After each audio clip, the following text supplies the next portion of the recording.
Tuhan baik, anugerahnya kekal selamanya.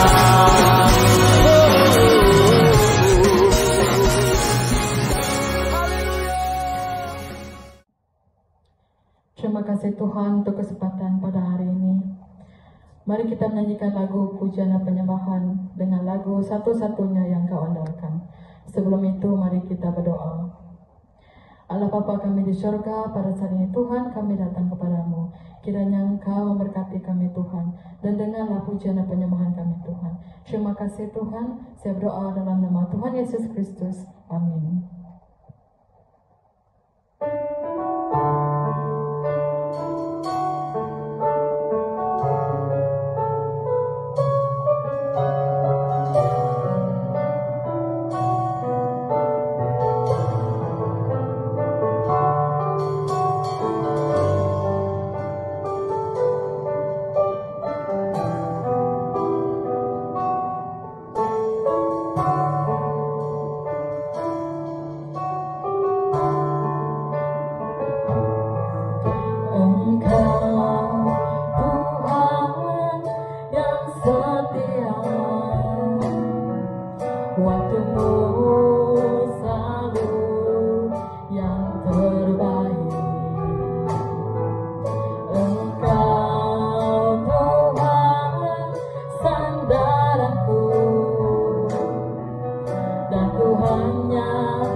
Shalom kepada saudara-saudari seiman di dalam Tuhan Yesus Kristus. Kita sangat bersyukur kepada Tuhan kerana dapat merenungkan sebagian kebenaran firman Tuhan bersama-sama pada hari ini. Mari kita sama-sama membuka kitab kita yang diambil daripada Kisah Para Rasul bab 10 ayat 42. Kisah Para Rasul bab 10 ayat 42. Saya akan membacanya dalam terjemahan Indonesia.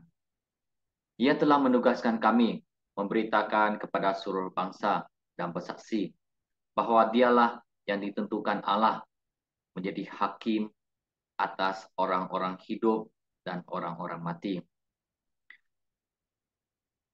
Tajuk renungan yang saya akan bawakan pada hari ini adalah hakim yang adil. Hakim yang adil. Sebelum kita merenungkan firman Tuhan, mari kita bersatu dalam doa. Bapa surgawi, pada saat ini Tuhan, kami akan merenungkan firman Engkau. Biarkanlah kami dapat sungguh-sungguh mengerti kata-kata firman-Mu Tuhan, agar kami dapat sungguh-sungguh memahami segala kehendak Engkau di dalam kehidupan kami. Biarkanlah Roh Kudus Engkau sendiri yang berbicara kepada kami Tuhan, untuk mengerti setiap rahasia Engkau Tuhan. Yang berdoa, serahkan semua ini hanya di dalam nama Tuhan Yesus Kristus, Juru Selamat kami yang hidup, kami telah berdoa. Amin. Saudara-saudari yang dikasihi Tuhan, seorang hakim memainkan peranan yang sangat penting dalam sebuah mahkamah, kerana dia dapat memutuskan suatu keputusan atas orang yang didakwa di mahkamah.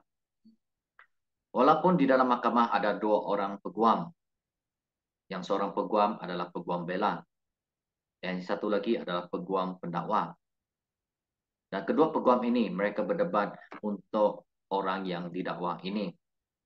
Sama ada orang ini, yang peguam pembela ini dia akan membela orang yang didakwa ini. Maka manakala peguam pendakwa ini dia berusaha untuk mendakwa orang yang didakwa itu. Tetapi pada akhirnya keputusan yang terakhir adalah hakim yang memutuskannya. Sama ada orang yang didakwa itu bersalah atau tidak. Jika orang yang didakwa itu didapati bersalah, maka dia akan menerima hukuman yang setimpal dengan kesalahannya. Tetapi jika sekiranya orang yang didakwa itu mendapati tidak bersalah, maka dia akan dibebaskan. Jadi saudara-saudari, hakim dia memain suatu peranan yang sangat penting di dalam mahkamah. Sama ada dia dapat memutuskan sama ada orang itu bersalah atau tidak. Jika orang yang didakwa itu dia bersalah, maka dia akan menerima hukuman yang setimpal dengan kesalahan dia. Mungkin dia akan dikenakan denda, mungkin dia akan dipenjarakan untuk beberapa tahun. Kalau dia melakukan kesalahan yang sangat berat, maka hakim ini dia akan memutuskan bahwa dia akan dipenjarakan untuk berapa puluh tahun atau selama-lamanya. Tetapi jika orang yang didakwa ini mendapati tidak bersalah, maka hakim ini dia juga berkuasa untuk membebaskan orang itu.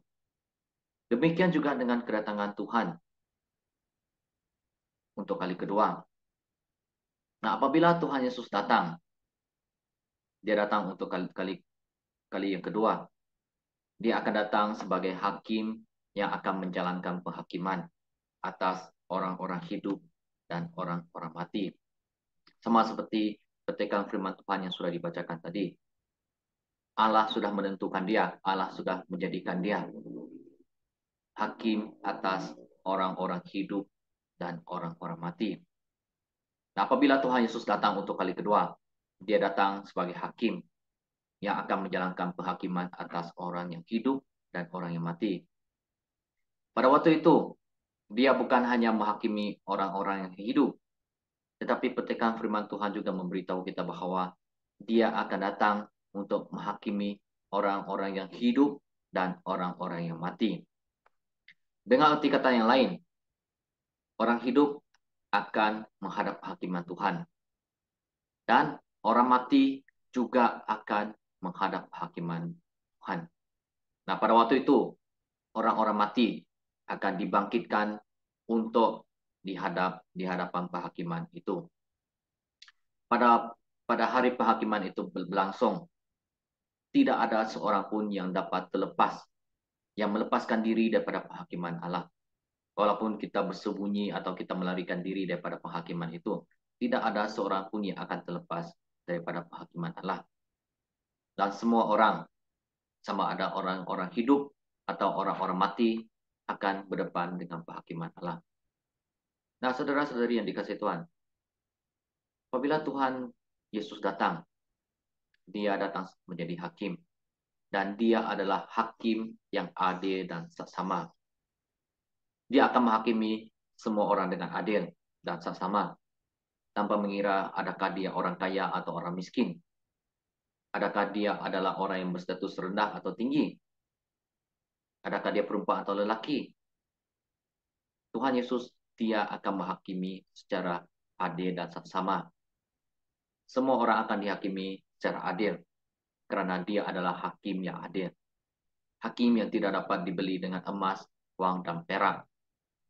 Nah, pada waktu itu, pada hari penghakiman itu berlangsung, Alkitab juga memberitahu kita bahwa Roh Allah, yaitu Roh Kudus, akan menjadi saksi bagi kita bahwa kita adalah anak-anak Allah.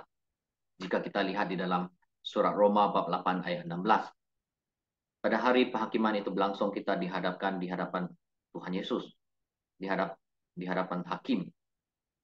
Roh Kudus akan menjadi saksi bagi kita. Nah, Roh Kudus dia akan bersaksi bahwa adakah kita sungguh-sungguh percaya kepada Tuhan atau tidak. Nah, saksi ini juga sangat penting. Karena apa yang dikatakan saksi ini dapat meyakinkan dan meyakinkan hakim itu. Karena saksi ini dia akan bersaksi benar. Dia tidak akan berdusta, dia tidak akan berbohong kepada hakim itu. Jadi saudara-saudari, pada hari penghakiman itu datang, Tuhan Yesus akan menjadi hakim. Dan Roh Kudus akan menjadi saksi kita. Mari kita bersatu dalam doa. Tuhan, pada saat ini Tuhan kami datang ke hadirat Engkau. Kami ingin sungguh-sungguh berpegang teguh kepada iman kami Tuhan. Karena apabila Engkau datang untuk kali kedua, Engkau datang sebagai hakim yang akan melangsungkan hakiman ke atas seluruh umat manusia. Tidak kira orang-orang hidup atau orang-orang mati, semua akan menghadap hakiman. Dan apabila hari penghakiman itu berlangsung, kami ingin diadili, kami ingin dihakimi secara adil Tuhan. Biarkanlah Roh Kudus Engkau sendiri yang menjadi saksi kepada kami, menjadi saksi bagi kami Tuhan di hadapan hakim ini. Tolonglah kami Tuhan. Dan berdoa serahkan semua ini hanya di dalam nama Tuhan Yesus Kristus kami telah berdoa. Amin. Tuhan memberkati.